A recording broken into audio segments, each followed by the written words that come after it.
Oui, j'ai beaucoup dans mon cœur de vous présenter un de mes grands amis, puisque les livres écrits sont toujours des grands amis. Ce livre, en fait, je l'ai reçu en 2005.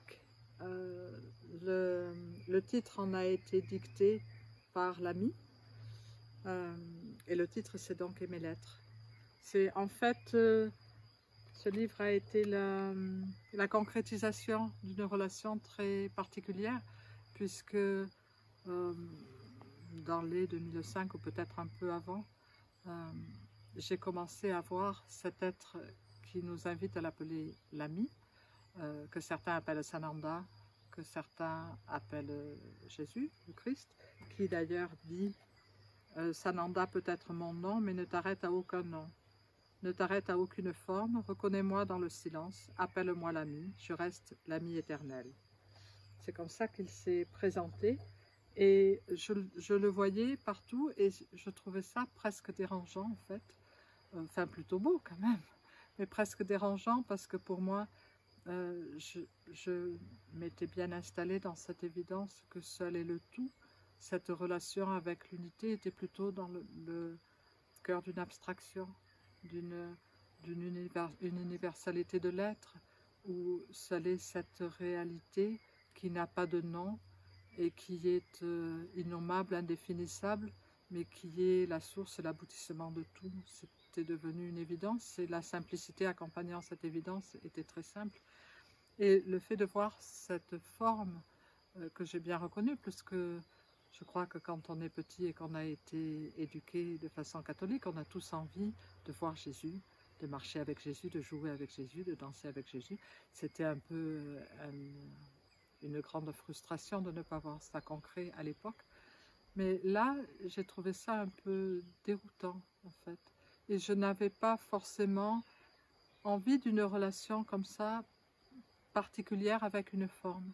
Et comme il est patient, il est resté longtemps.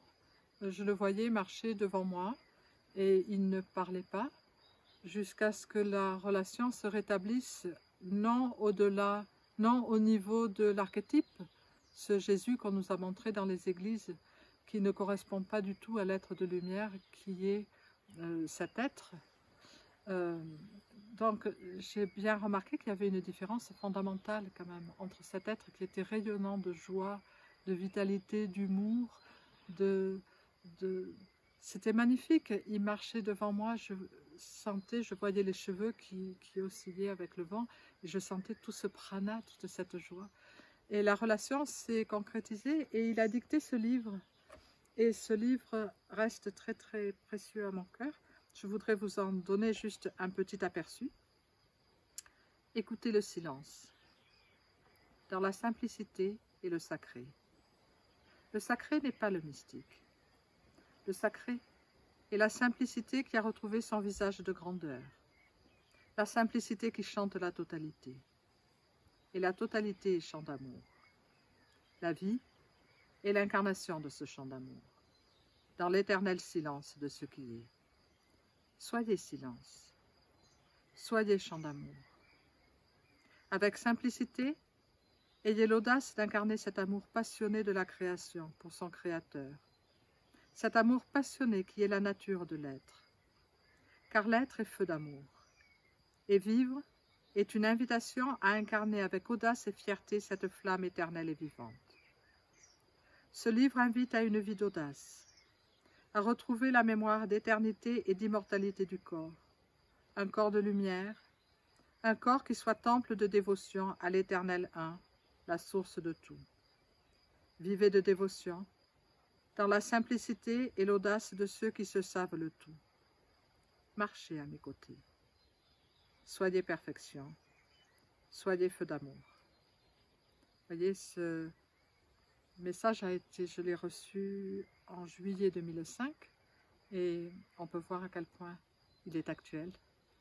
Alors, soyons unis pour marcher à ses côtés et puis pour marcher une vie qui soit une flamme de joie et d'amour.